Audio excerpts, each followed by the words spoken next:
Hello, welcome back to the Watford Way. Today, as we look ahead to Sunderland away from home at the Stadium of Light. And yes, this is a game I am extremely nervous for. Not only because Watford have a tough run of fixtures coming up, but also because of the apparent lack of backing in the transfer window from our owner, Gino Pozzo. The team at Do Not Scratch Your Eyes managed to secure a chat with both Scott Duxbury and Tom Cleverley in the past 24 hours, which I implore you to listen to. It's fantastic listen, and they dive into the transfer window, the backing from Gino, and what lies beyond the next few weeks, really. So if you haven't already and you want to hear from Scott Duxbury and Tom Cleverley in regards to their justification of what's just happened in the past month or so, as I said, I implore you to listen to Do Not Scratch Your Eyes and their latest podcast. But for Watford,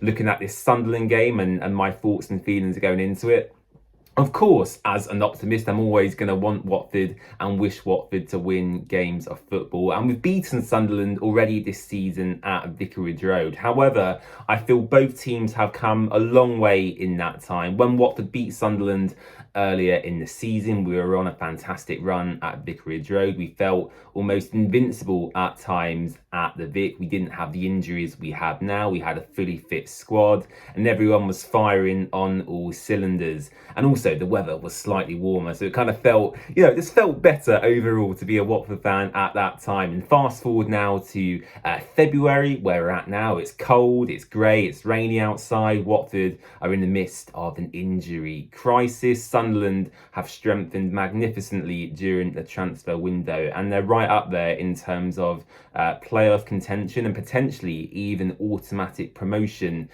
towards the end of the season, obviously depending on the results they pick up. So firstly, I have to say credit to Sunderland. They've built this team over the course of the last 3 or 4 years, really. It's been quite a gradual process assembling this young, promising team who have been climbing up the league table. If you remember, just a few years ago, Sunderland dropped out the Premier League, then dropped out the Championship, and were kind of down in League One with, they weren't too sure where their club was at, but they've done so well to come back and get to where they're at now. And hopefully for Watford and for our hierarchy, especially, and I'm talking about Duxbury and Gino Pozzo here, hopefully that is the model they can look at to build towards in the future.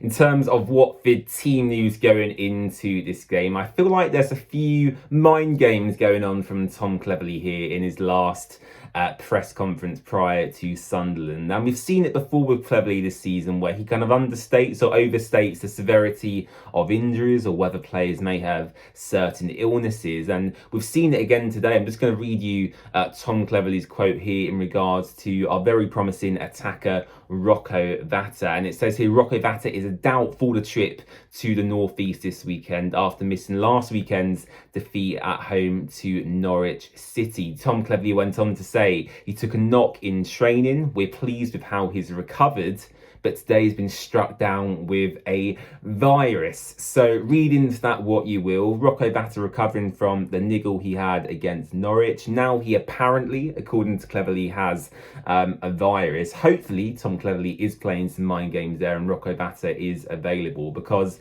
the next bit of team news I need to bring you is in regards to Vacuum Bio, who is our top goal scorer this season with 10 championship goals. And we're going to be without him for 3 games now due to his violent conduct, according to the referee against Norwich, for 3 games. The Vacuum Bio, our main striker this season, is going to be missing for 3 games. And for me, if Rocco Vata was available, I wouldn't have been opposed to him playing kind of a false 9 position up front. So we'll have to see what happens. But yes, Vacuum Bio, I'm sure you are all aware anyway, but because of the straight red card he received, which I still think was slightly unfair, albeit it is the definition of violent conduct, he did push the Norwich player to the ground.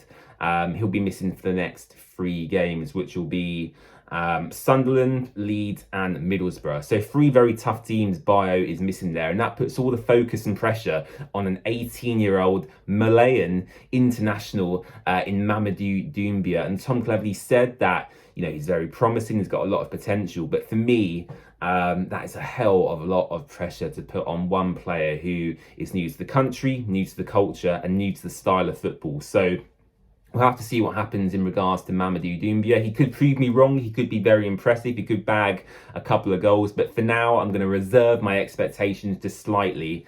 And hopefully Rocco Vata will be available to play in kind of that false nine position at the weekend. We'll have to wait and see what happens. Tom Cleverley also went on to say that Kwadwo Bar, Pierre Duomo, and Daniel Batman remain as longer-term absentees, with news left-back signing Caleb Wiley not quite fit enough to feature yet. So essentially, it seems like, according to Cleverley, the squad is the same that we saw face Norwich City last weekend, obviously minus the inclusion of Vacuum Bio due to his red card. So look, in terms of what I'm expecting from Watford, I actually thought the performance against Norwich when we got that red card was pretty good. I think we limited Norwich, certainly in open play, to very few opportunities. They were certainly a threat from set pieces in the first half especially, but we've seen that with every team we've come against this season. Watford, even with the addition of Paul Robinson to our coaching staff, are still struggling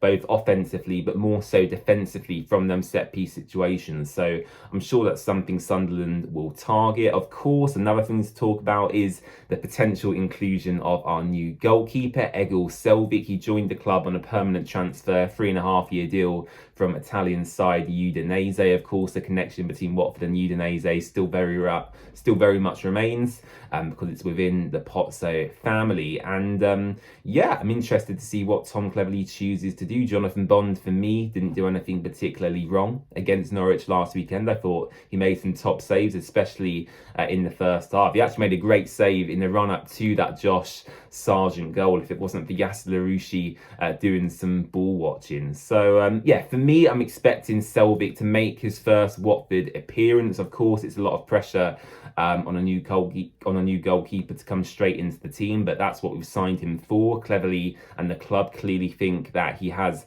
enough quality to be our number one and challenge Daniel Batman for that position when he's fit. So I would fully expect Selvik to come into that goalkeeper position.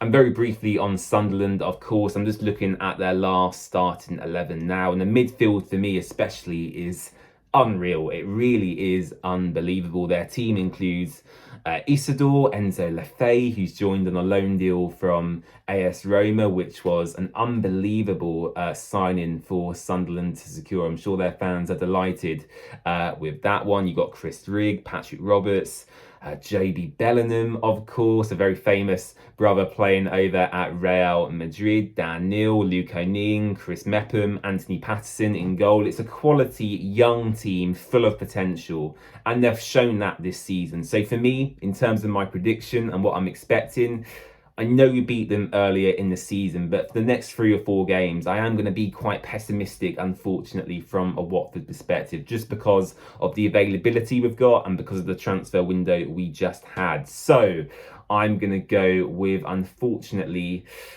I think we might nick a goal, but I think it's going to be quite a heavy defeat. I'm going to go for a 3-1 or a 4-1 Watford defeat away at Sunderland up north on Saturday lunchtime. So if you have any more positivity to give me, do let me know in the comments section down below. Don't forget to subscribe to The Watford Way, and we'll be live here on Saturday lunchtime for a watch along as the Hornets take on Sunderland. So looking forward to that, and I'll see you again very, very soon.